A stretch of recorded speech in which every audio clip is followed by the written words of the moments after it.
Everybody, and welcome to the City Summit of the Americas University Office Hours. We are excited to have you all here today to discuss the important topic of migration with us. My name is Sam Calvet, and I'm a master's candidate in international studies here at the University of Denver's Corbell School, specializing in humanitarian affairs. I will graduate this upcoming summer, and I am currently working as a full-time resettlement intern with the UNHCR multi-country office in Washington. Today, however, I am here just in the capacity as a student at the University of Denver.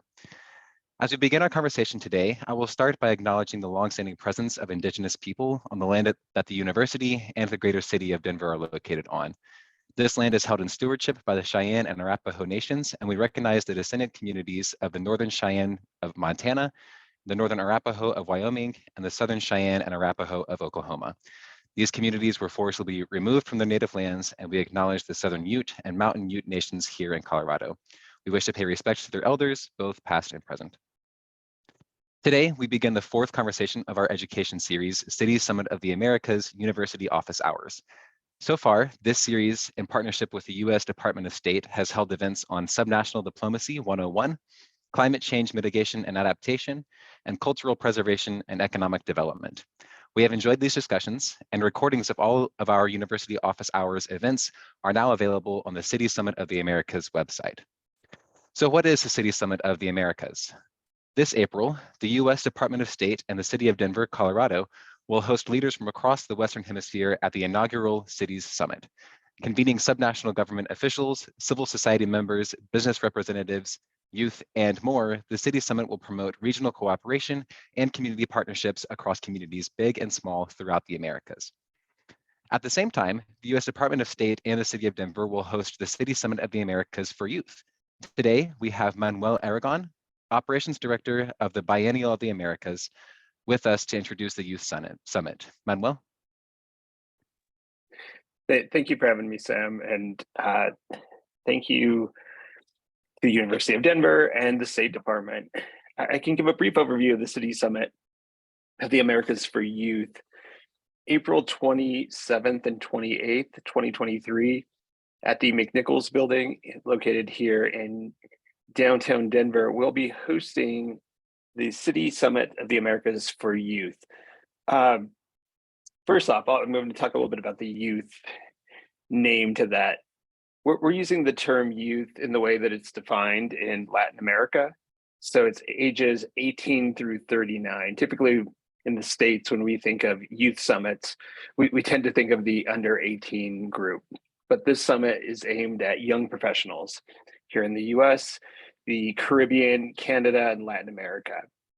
We'll have a number of guests joining us from those areas talking about climate change, activism, and policy over the course of the 2 days. The workshops will be highly interactive. We are encouraging, one of the things for us, we have, I guess, as we think about our outreach, we started in Latin America, Canada, and the Caribbean, and have started moving our way towards Denver. And so we're in a phase right now where we're actively recruiting participants from the Denver metro area to come and join us. And so if you're interested, you can go to the website citiessummitoftheamericas.org, and under the youth tab, we still have the youth application open. You can apply. Registration is free, and registration includes all of the panels and workshops over the course of the 2 days, as well as breakfast and lunch for both of those days. So if this is something that interests you, you want to be part of this, I invite you to apply. And so the website says the process is only open till the 15th, but we called that our priority deadline, so folks can still participate and apply. Thank you so much for having me, Sam. I appreciate it. Yeah, thank you, Manuel. This sounds like an incredible opportunity for young people to get involved directly with local government officials, and more information about both the City Summit and the City Summit for Youth can be found, as Manuel said, at citiessummitoftheamericas.org. And so today we will begin our fourth conversation in the University Office Hours series entitled Migration. I am joined today by renowned officials and regional experts in their respective fields, and it is an absolute pleasure to be here with you all to discuss this important topic. Our first panelist this afternoon will be Marta Costanzo Youth. The Principal Deputy Assistant Secretary Youth joined the Bureau of Population, Refugees, and Migration, or PRM as it is known by, as Deputy Assistant Secretary in November of 2020 and assumed the role of Principal Deputy Assistant Secretary in April of 2022. She also oversees the Office of International Migration and the Office of Western Hemispheric Issues. Principal Deputy Assistant Secretary Youth is also an incredibly well-traveled individual, as she has previously held positions in the U.S. Department of State, including Director of Central American Affairs and the Bureau of Western Hemisphere Affairs, Director of the Office of Europe, Central Asia, and the Americas in PRM, Deputy Chief of Mission at the U.S. Embassy in Managua, Nicaragua, Economic Counselor at the U.S. Embassy in Ottawa, Canada, Press Attaché at the U.S. Embassy in Madrid, Spain, and Consular Officer at the U.S. Consulate in Chennai, India. During her State Department career, she additionally held assignments in Washington, D.C., including 2 assignments to the State Department's Economic and Business Affairs Bureau. And Principal Deputy Assistant Secretary Youth has been a Foreign Service officer for more than 25 years and is a member of the Senior Foreign Service. So welcome today, Principal Deputy Assistant Secretary Youth. We are also joined today by Dr. Rebecca Galimba. Dr. Galimba is an anthropologist and associate professor at the Joseph Corbell School of International Studies at the University of Denver, where she is also the co-director of the DU Center for Immigration Policy and Research. Her first book, Contraband Corridor, Making a Living at the Mexico-Guatemala Border, details the everyday activities and perceptions of people whose lives straddle the border. Her second book, Laboring for Justice, The Fight Against Wage Theft in American City, is a community-based ethnography on struggles to advance the immigrant and workers' rights. The project was awarded the 2022 Cepha M. Lowe Engaged Anthropology Award from the American Anthropological Association. And I have also worked with Professor Galimba for the past few years during my time at the University of Denver, and I can attest that she does some amazing work in this area. So welcome, Dr. Galimba. And to complete our panel, we will be joined by Manuel Orozco. Manuel is the Director of Migration, Remittances, and Development Program at the Inter-American Dialogue.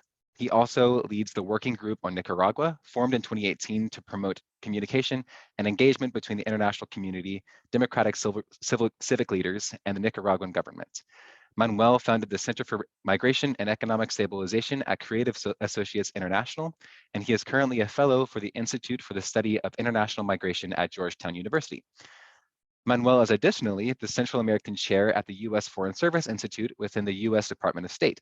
He has taught courses at American University and George Washington University and conducted extensive policy analysis and advocacy issues relating to economic development, global flows of remittances, migration, and regional trends in Central America. He has testified annually before Congress and has spoken before the United Nations General Assembly. Manuel is published widely on migration, remittances, Latin America, globalization, democracy, conflict in war-torn societies, and minority politics. So welcome, Manuel. We are very excited to have you all here with us today. And so now we will begin the discussion portion of our time today. So for those of you who are in the audience, if you have questions to ask our panelists, please put them directly in the chat and we will select a few of them to answer real time. And I will kick us off with the first question for all of our panelists. So for me, when I think of local level cooperation on migration issues, I immediately think of many of the asylum seeker transportation programs that states such as Florida, Texas, and Arizona have implemented recently. Some of these programs have been rather problematic when it comes to migrant protection, while others are presented in a way to facilitate the movement of asylum seekers to their final destination. So what do you guys see as a future for responsible, equitable, and effective cooperation among local governments in this context?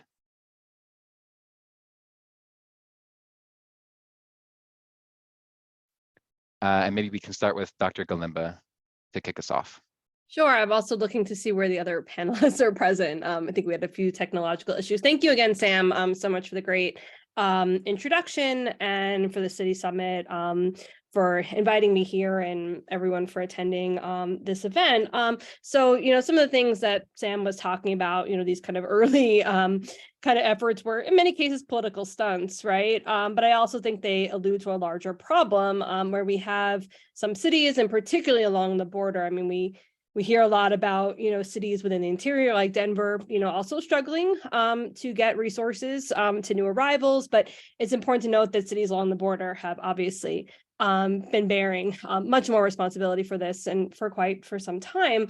And I think, that points to the fact that, a lot of cities or places where people going don't necessarily have the resources to get people to their final destinations. And so, even in Denver, the information says that about 70% of people that we've had here, Denver wasn't actually their final destination. And so, we actually had our own governor helping pay for transportation and kind of charter buses to try to get to people, get to places like Chicago and New York and bigger cities. One thing about Denver, it's considered a relatively welcoming city, but it's also a big transit hub, especially in this region.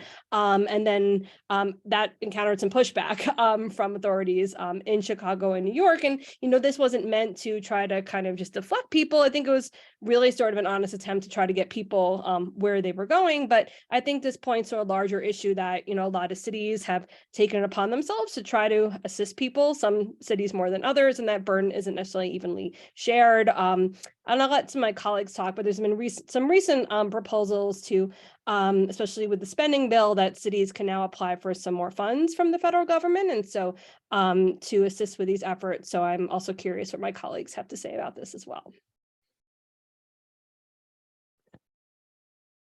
Yes, and I do believe we are having some technical difficulties with getting some of the other panelists on for right now. But Professor Galemba, from our work together, I do know that you are also very, very involved at the local level in Denver.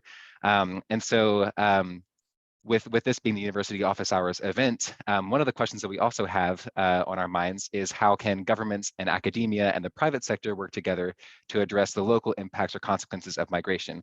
So maybe we can circle back to some of that, the rest of that question once we get the rest of our panelists to join us. But because I know that you have some experience in that sector, I'm wondering if you can kind of talk about your perspective on the role of academia specifically in addressing some of the local impacts of immigration and maybe some of your experiences with that theme. Sure. And for what I'm seeing, Denver was kind of late to this stream of hosting new migrant arrivals. But from what I've kind of been aware of, that Denver and actually Philadelphia have been among the most proactive of cities. And while a lot of advocates, we actually held a community partner information session and breakfast a couple weeks ago with our center to try to figure out, how can DU help support some of these actors, whether it's through resources, donation drives. And despite the fact that I think Denver has actually had a pretty good coordinated approach relative to its size and its resources, a lot streamlined through the Denver Office of Immigrant and Refugee Affairs, the Office of New Americans, good coordination between the governor and the mayor of Denver. It's still a lot of advocates say that there could be much more coordination. It's difficult sometimes for organizations to get into the shelters. Sometimes it's difficult for individuals to get to where information sessions are due to lack of transportation issues around Denver. And so, I think the way that we can be involved is just trying to help bring different stakeholders together. And I know that some of our students are actually working with some of the local organizations here in Denver to try to help coordinate and participate in some of these donation drives as well. That's awesome, yeah. And I see that we do have Assistant Deputy Secretary Youth with us now. And so I'm wondering if you have any thoughts that you'd like to share on this theme. And if you'd like, I can repeat the question. I'm not sure how much you heard. Thanks. First of all, I'd like to confirm that you can hear me.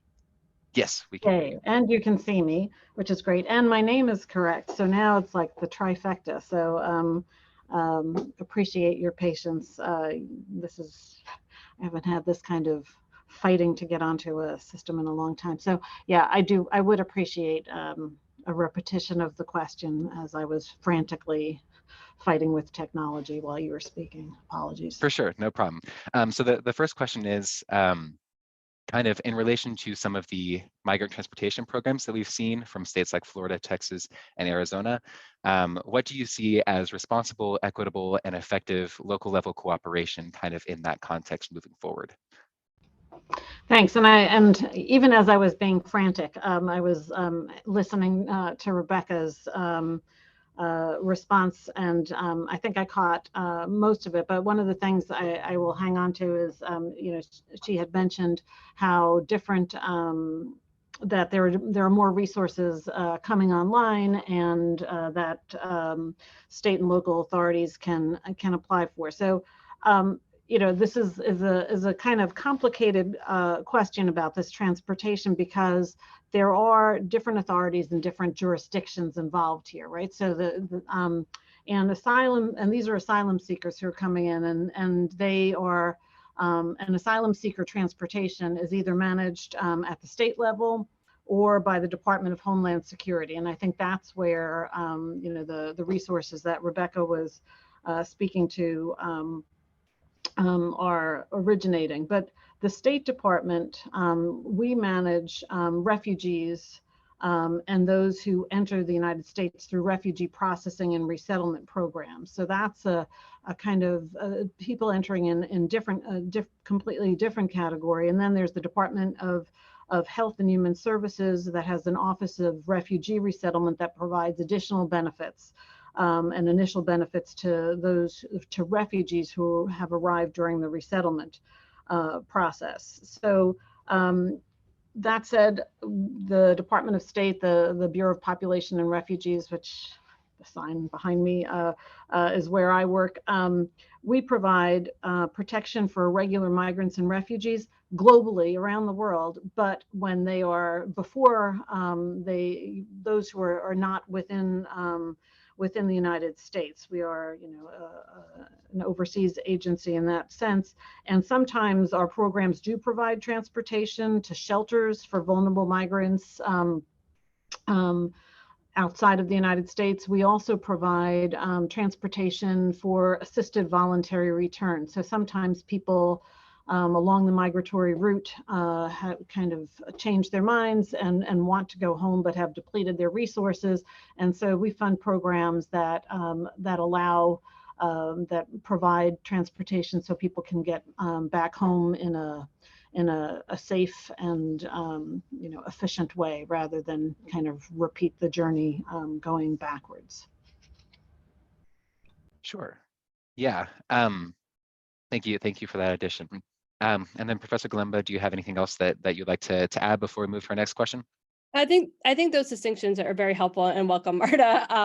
I appreciate it. I know I had difficulty getting on as well. And I also wanted to add another challenge. What we've seen in response to Sam's question about the transportation is that most of the people who are coming, as Marta made the important distinction, who are asylum seekers, many cases people want to go where they have family networks who can help them with their asylum applications, or might have connections to attorneys. And so, that's primarily the reason that sometimes people are seeking to be transported elsewhere. But one of the main issues, at least that advocates in Denver are seeing, in contrast to refugees and in contrast to those that are under parole, is that they have no access to work authorization, which again makes them even more precarious, because you're not eligible to even get work authorization as an asylum seeker until you file, and your application has been pending for 6 months, and additional processing delays. And so that's something that many people are trying to figure out, are there local and federal solutions to help get people access to work authorization more rapidly, so that their integration is eased and their precarity as well. Awesome. Yeah, thanks for that addition. And I do see that we now have our panelist, Manuel Orozco, here with us. So welcome, Manuel. Would you like to contribute to this question on what you see as kind of the future of local level cooperation regarding some of the migrant transportation programs that we've seen from states such as Texas, Florida, and Arizona recently, and how we can go about doing that in a responsible, equitable, and effective way? No, I'll wait for the next one. Okay, sure. We can move on to the next question. So touching on some of the themes that we identified beforehand, I now want to kind of broaden the discussion a bit more on just the role of local governments in migration in general. So what can local governments do to address migration? What options are already available for local government coordination? And what effect do you think that additional coordination between local governments could have, both at the national level, so like within the United States, but also at the regional level, so cooperation between cities within the region? And maybe we can start it off with Principal Deputy Assistant Secretary of Youth with this one.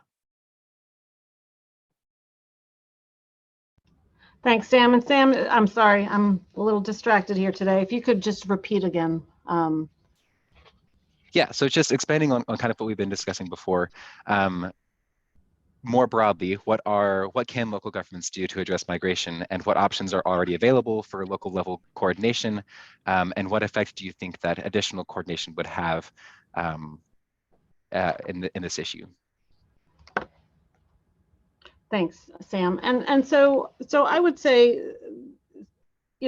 I know, I think many of the panelists and perhaps just I was reading some of the questions in the chat. I know a lot of folks are focused very much on what is happening in the United States, and whereas my focus tends to be overseas. But I'm going to answer your question essentially based on what we see overseas, and in terms of local municipalities and governments are really the core of responding to migrants. And so a lot of what we do with our humanitarian assistance overseas is really to complement the efforts of the local authorities in terms of, first of all, meeting the basic humanitarian needs from the start. So the shelter, the wash, so water and sanitation and so forth.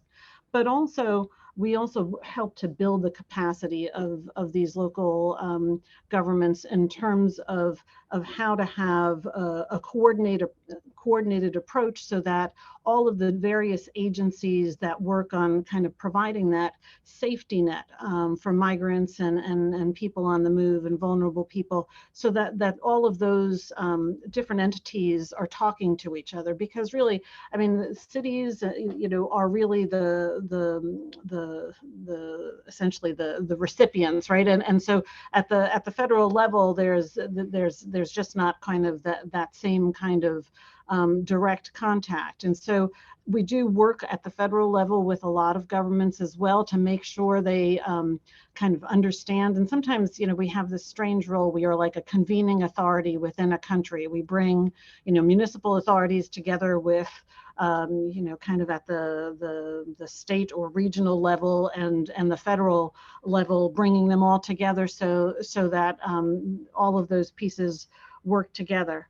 And, one of the things that we're really thrilled about with the city summit that has been organized is that this really, does this. It is one of those kind of ways to convene not only, municipal government authorities and state and local partners, but there's civil society, there's NGOs, there's like the whole gamut of all of those who are involved. And I would, if you read like Groundswell that the World Bank put out talking about climate change, cities are essentially the front line of climate change and migration.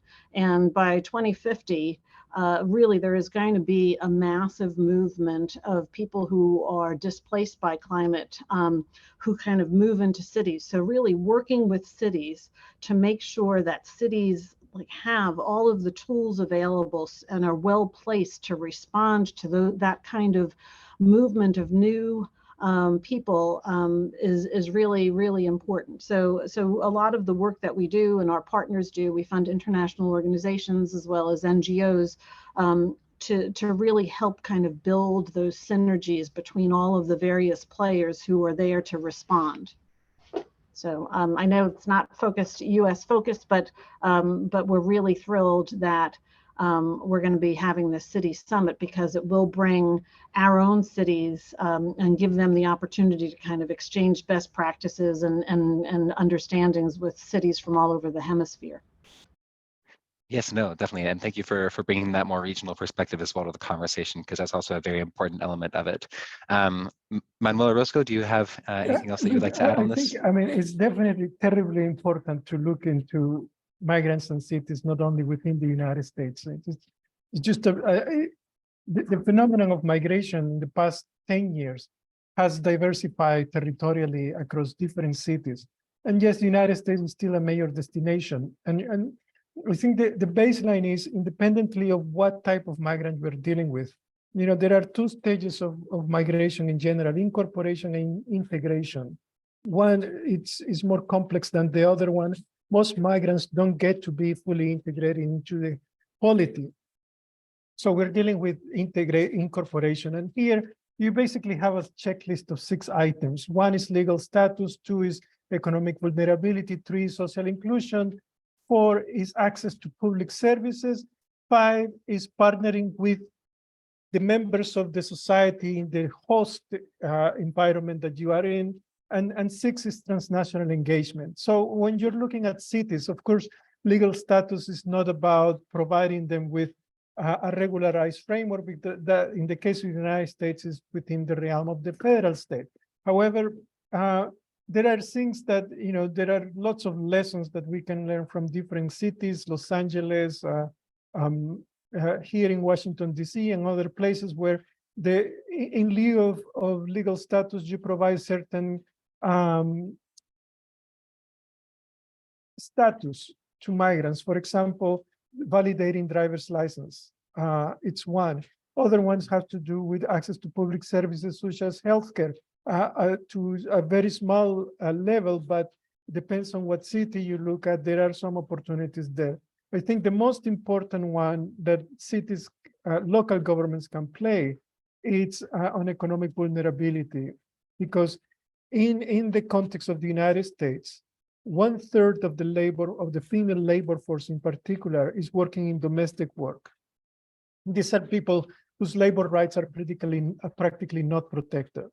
And in my opinion, in my experience, it falls within the practice of cities to protect those rights more than within the broader federal government, because they are the ones that have a closer relationship, are in close monitoring spaces, and it's a significant critical mass, 1 in 3 women. And then you're dealing with people working in the service sector, in the hospitality industry, also who lack labor rights protection. And I think we need to have some sort of a commissariat or a unit of labor rights, migrant labor rights spaces. The issue of social inclusion is also important because you have influx migration. Not only you have historical migrant communities, for example, Salvadorans in Washington, or Guatemalans in Chicago, but you have new waves, some of them byproducts of politics, like the ones of Venezuelans being shipped out to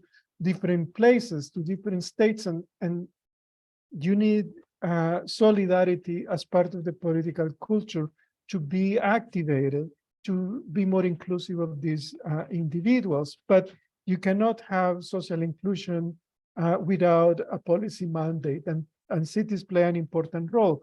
Partnering is important because you have private sector entities, businesses that could contribute to ease out this process of incorporation. And, the United States is a place, paradoxically, where you can live by without legal status.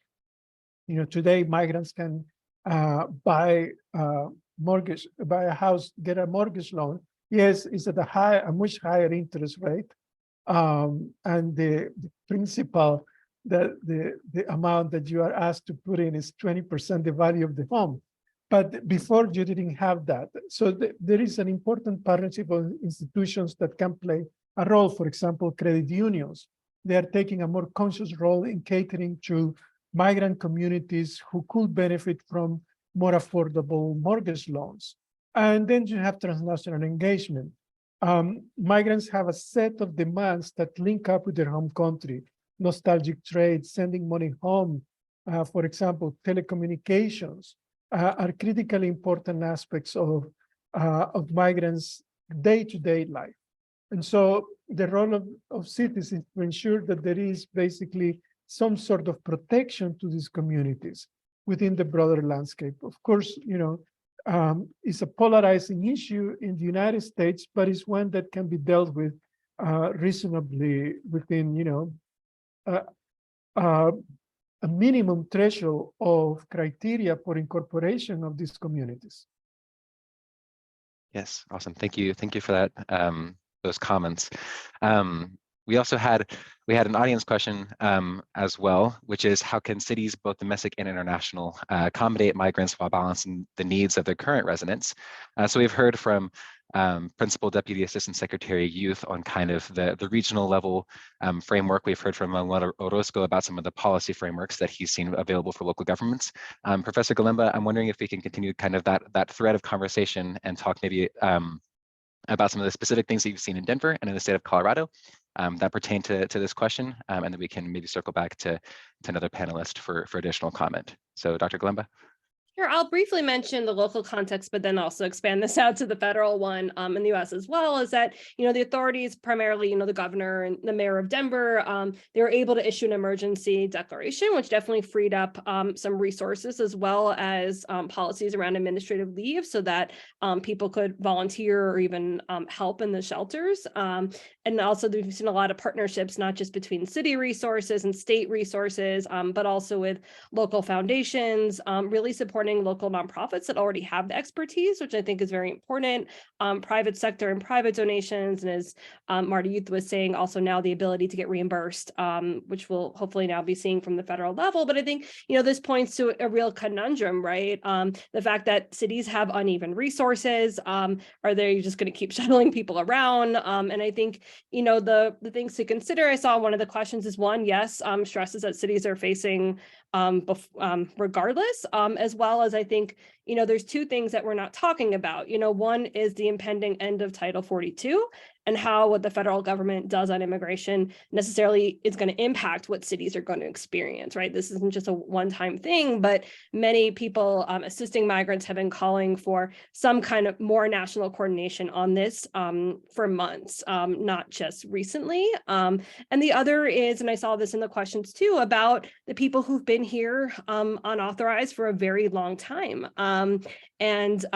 Many advocates worry about this too, with a lot of resources coming to new arrivals, right? What happens to those who've been living and working here oftentimes for upwards of 20 years, I think is now about what we're seeing for the most part. And there's some really interesting proposals out there right now, a bill to advance the registry, which would not only provide a pathway for 8 million people, but also enable them to contribute to the economy, right, and to taxes as well, which I saw was a question raised here. There have been a lot of calls from cities, for example, and I think, immigration kind of gets stuck where there's a lot of what localities can do, but a limitation often depending on the federal context. So, states like Colorado have not only allowed access to driver's licenses and even professional licenses, but there's a limit of that if people don't have the legal authorization to actually work. So there's definitely a gap there as well. And many arguing that have been calling on the Biden administration, for example, to offer, things like temporary protected status, which is not a long-term solution, but it's a temporary one that would provide easier access to work permits. And, we've seen that extended, for populations like Venezuelans, but they still have to have had continuous residence since 2021 in order to be covered under that. So it's really not covering the people coming in recently. And so, I think the important thing, if we think about cities and what cities are going to be seeing over the next couple of months or even couple of years, we also have to look to federal solutions, as well as some of the proposals that are now being developed with the winding down or, set expiration of Title 42 at the border. Yeah, if I may just add to what Rebecca was talking about, because it's not only Title 42 that may push certain issues related to immigration to the United States, but the US economy is not going to be able to hold the unemployment rate is holding right now. And as the economy is addressing the current challenges in terms of inflation, in terms of economic growth, there is modernization and automation in the middle. And that will have an effect on skilled labor demands, not on low skilled labor demand. And most of the migration that has been coming to the United States in the past 4 years, which is, it's at least 1 million people out of 4 million who have come to the border with Mexico and the United States, they're unskilled migrants. And so you're going to have a serious problem of unemployment in the near future, that is within the next 2 years. And that's going to present a formidable challenge, because there is one reality that we have learned, and is that once people move into another place, they're here to stay. The return process is actually an illusion of impermanence. Beyond that, people are going to stay. And what's going to happen is that you're going to see a serious problem in inner city neighborhoods with severe school problems, with unattended medical needs of these communities because of the denial that we don't take into immigration reform seriously. And so you not only have the 10 million, long timers who are now, it's almost, they've been in the United States for more than 20 years without legal status, but you have at least 2 million people right now who have arrived to the US from 2019, 2018 to today. And the relief is not an option. I mean, it's a solution, a short-term solution to buy time. But the fact is that you're going to be hard-pressed to deal with better solutions than TPS, for example, because temporary protected status, if it's not renewed every 18 months, it's not going to solve the problems. Most people choose to stay, even if they have to stay without papers. We've done a lot of work with Salvadoran and Haitian migrants during the Trump administration when he threatened and he removed TPS of El Salvadorans. And 90% say, I'm not going back. I mean, I've been 20 years in this country. I mean, so we need to break out of the conventional thinking on migration policy to move up into a different approach, because the ones that pay the bill are migrants. They are the most vulnerable population, and it's not a zero-sum problem, and this is a fundamental issue, because when the question is asked, balancing the needs of migrants and the needs of the local population, well, we do have an effective demand of foreign labor in certain activities: construction, the hospitality industry, domestic work, etc. What we need is to balance that demand with the proper labor treatment to it. And yes, the guest worker programs are important. They should be increased, but we need to deal with the people that are already here. And then we need to pair migration policy with foreign policy. And this is where the State Department plays an important role. The largest inflow of migrants over the past 4 years are coming from fragile states: Cuba, Haiti, Nicaragua, Venezuela, the countries from the Northern Triangle. These are fragile states that have serious problems with the rule of law, with democracy, and poor economic performance. So if we don't pair migration policy without a proper foreign policy, then people will keep voting with their feet. Yeah, Principal Deputy Assistant Secretary of Youth, I see that you have your mic unmuted. Would you like to comment briefly, just kind of following up there? Yeah, I was feeling a little guilty because I didn't want to kind of step on your role. Martha has the policy solution. Jump in, but I see since Manuel just hopped in, as is his way, I thought I would too. Again, my perspective, from a foreign affairs agency is obviously just is informed by my focus, especially on the Western Hemisphere, and I will say that in a lot of cases there is this concern by the local community versus the new, and we worry a lot of times in many countries about as people, especially people who are really fleers of necessity, whether they're asylum seekers or fleeing for other reasons. As people come in, sometimes local communities feel threatened, and sometimes xenophobia sets in, and this is something we look at very carefully, throughout the region. But what we have found is that people coming in to many countries, what they bring with them is an infusion of energy, an infusion, these are people who have left many times because, and as Manuel was saying, they're leaving fragile states. They, essentially, when you look at the tens of, hundreds of thousands of people who have made their way through the Darien Gap this year between Colombia and Panama, I mean, you don't take that kind of trip lightly, and many of the people coming through the gap are children under the age of 7, right? So you don't take that trip with your toddler because you're just kind of bored with your life somewhere further south. You take that trip out of complete desperation because you have lost hope that there is a future for yourself and for your children, and you want to find something better for them. And so people who kind of make this decision frequently are moving, are driven really by knowing from whence they came and the situations that they have left.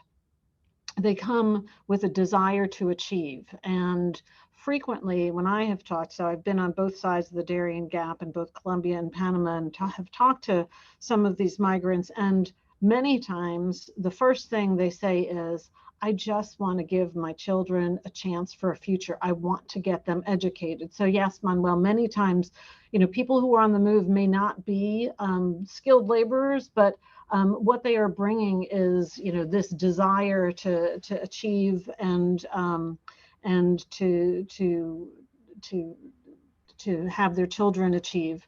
And speaking to Rebecca's comments about work permits, that is these are the things that people who are newly arrived need. They need a document that shows that they're allowed to be in the place that they're in, right? So to have regular status is super important.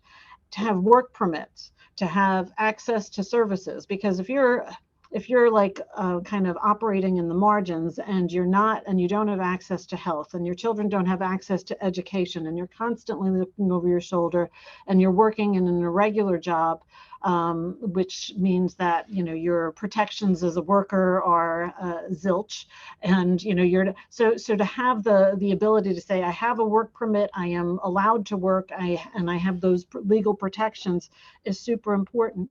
And so really as Manuel said in his first intervention, part of the effort is the reception, or I think he called it I forget, it was another I word, but we call it reception, like how you receive people. But the other piece also is the stabilization of populations, so the stabilization of people so that they can be integrated and can really kind of give to the community. And I'm sure that there are studies on the U.S. side, but again, I'm kind of looking in the other direction. But I'm very familiar with, there are two World Bank reports, one done on Ecuador and one done on Colombia, that looked at this massive movement of Venezuelan refugees and migrants and other refugees and migrants to those countries, and the contribution of those populations to those countries in terms of their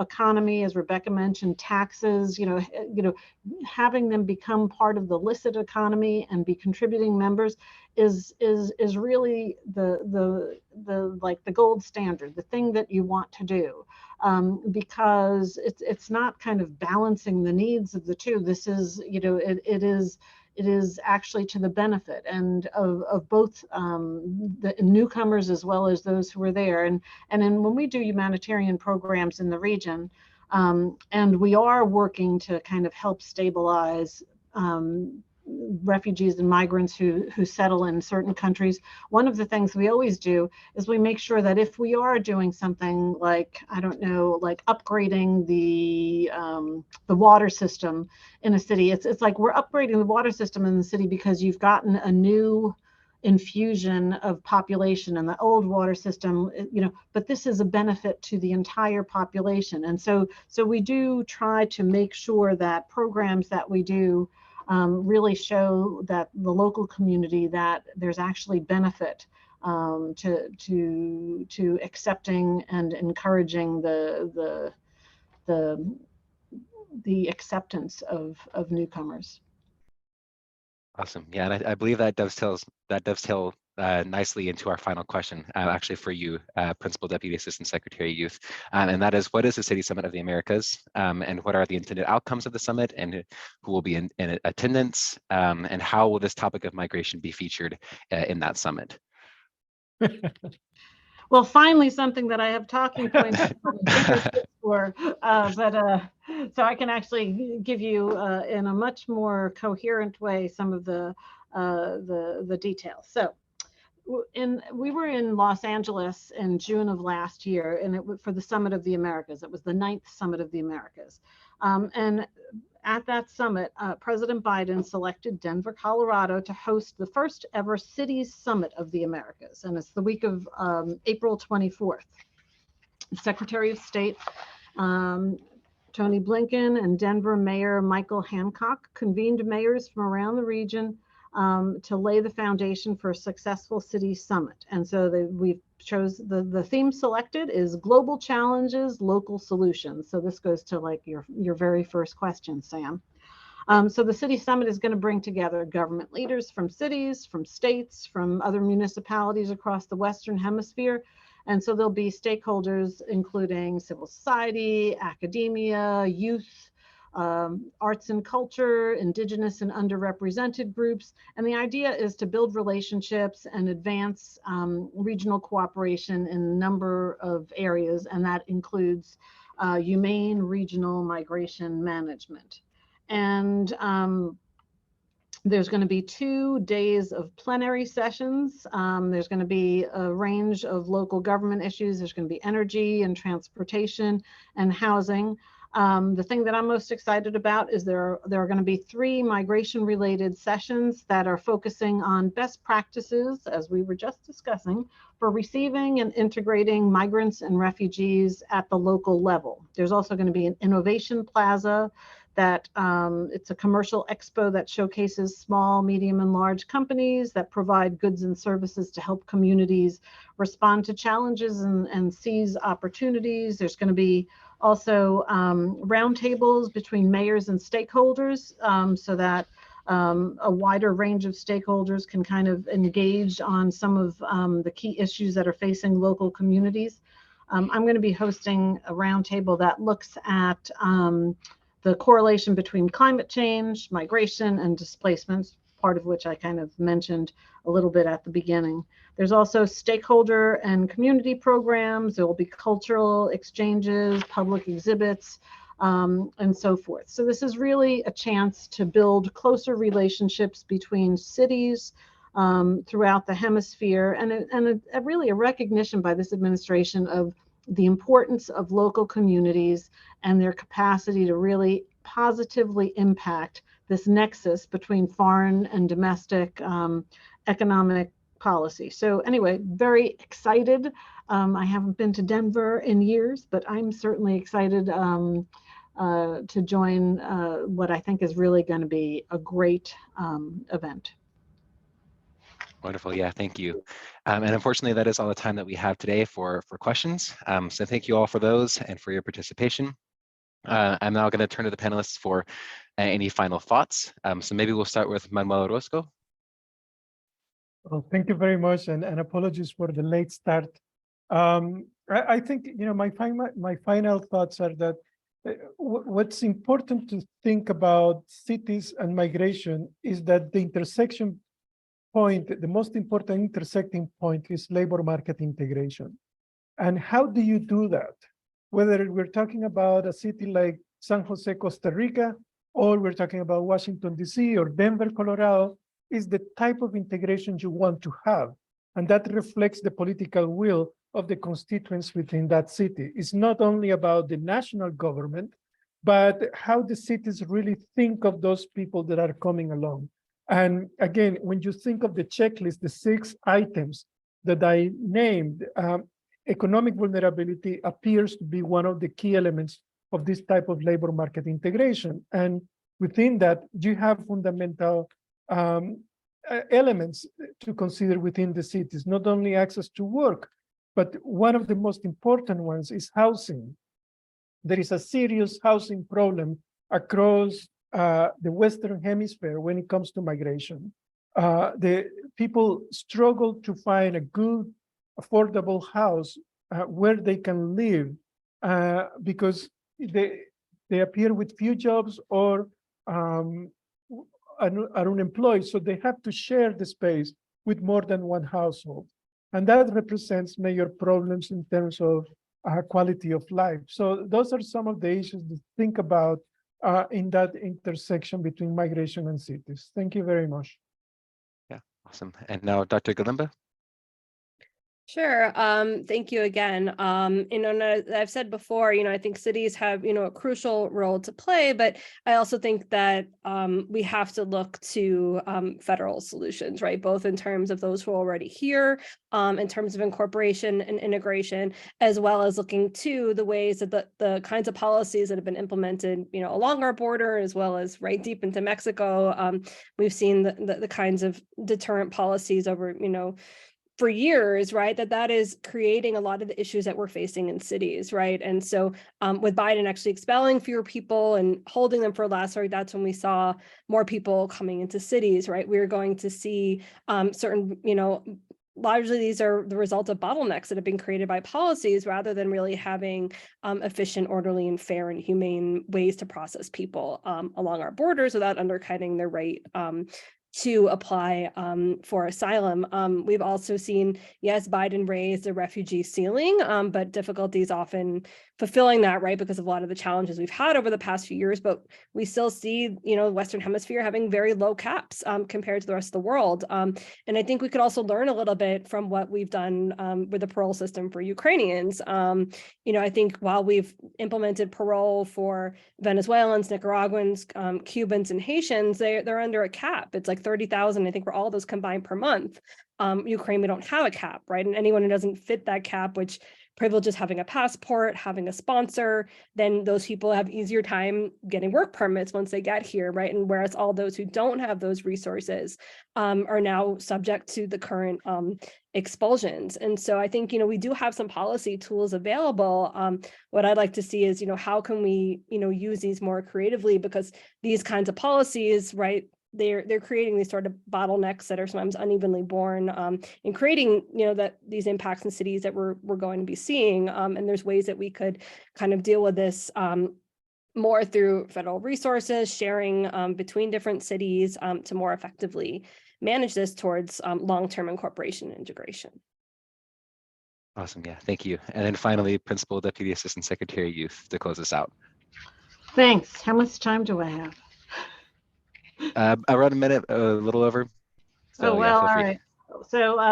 So I would love to address part of what I will say on the just because I cannot resist on the humanitarian parole programs for Venezuelans, Cubans, Haitians, and Nicaraguans is yes, while there are still kinks that are being worked out in terms of people not having documentation, and frankly, I think the cap of 30,000 a month is quite substantial. I mean, when you times that by 12, that that is a legal pathway that is massive. And so while yes, there are certainly things that can be improved in terms of making sure people without access to documentation are able to benefit from that program. I still think that it really has offered access and protection and a way to safely, humanely, and in an orderly way, which is the focus of migration management efforts. It has been, it has exceeded expectations. But I had wanted to use this opportunity because I know the audience is very interested in these issues. I wanted to make a plug for the Welcome Corps. The Welcome Corps, we're hoping, PRM announced it, I guess it's now almost maybe 2 months ago. And I think that, and I don't know that it's kind of, it has reached enough people, although there's certainly been great interest, but I know that this is a group that is interested in these kind of efforts. So the Welcome Corps, we're hoping it's going to be like a household name like the Peace Corps one day. And this is a way for Americans across the country to directly sponsor refugees arriving through the U.S. Refugee Admissions Program.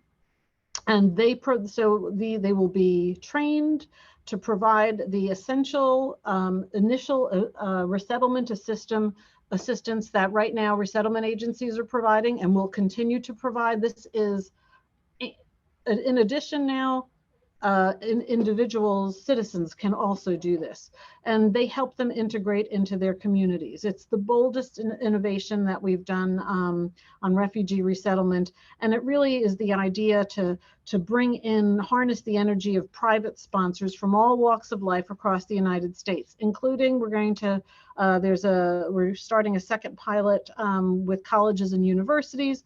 But we're also like members of faith groups and civic groups have signed up, veterans groups, diaspora groups, businesses, other community organizations. And our goal in this first year of the program is to mobilize at least 10,000 Americans to step forward as private sponsors and offer that reception, that welcoming hand to at least 5,000 refugees. And this, and I will tell you, it has been kind of flabbergasting, the response from the American people. It has been overwhelming. So far, so the website is www.welcomecorps.org. So far, in less than 2 months, more than 574,000 Americans have logged on to that website to check it out. More than 30,000 have taken part. Every Thursday there's a kind of little training course on Zoom. Hopefully it's easier to get into than today's Zoom. But the first Zoom session, 5,000 Americans logged on because they wanted to see how they could welcome refugees into the United States and be a part of it. Awesome. So anyway, I hope there's a lot more information on the website, but we're very, very hopeful to really for this thing to really take root. Awesome. Yes, thank you, panelists, for all of your comments. And thank you to the audience as well for your great questions. This has been a really great discussion about some very important and relevant issues. So thank you all for attending the 4th session of the City Summit of the Americas University Office Hours series. The Corbell School, in partnership with the U.S. Department of State, will host 2 additional sessions as a part of this educational series in the lead up to the City Summit next month. They're held every other Thursday from 12 to 1 p.m. Mountain Standard Time. The next topics of discussion will be disinformation and elections on April 6th, and youth engagement at the City Summit of the Americas on April 20th, featuring Mayor of Denver, Michael B. Hancock, and Assistant Secretary at the U.S. Department of State's Bureau of Western Hemisphere Affairs, Brian A. Nichols. So we'll hope you will join us as we continue to explore these main policy themes of the City Summit with government officials and regional experts. And as a final reminder, the City Summit of the Americas for Youth is still accepting applications. So we encourage qualifying youth to apply on the City Summit of the Americas.org website. You'll also find more information about the University Office Hours series under the Youth tab. So thank you all for your attendance, and we hope to see you at our upcoming sessions. Have a great rest of your day.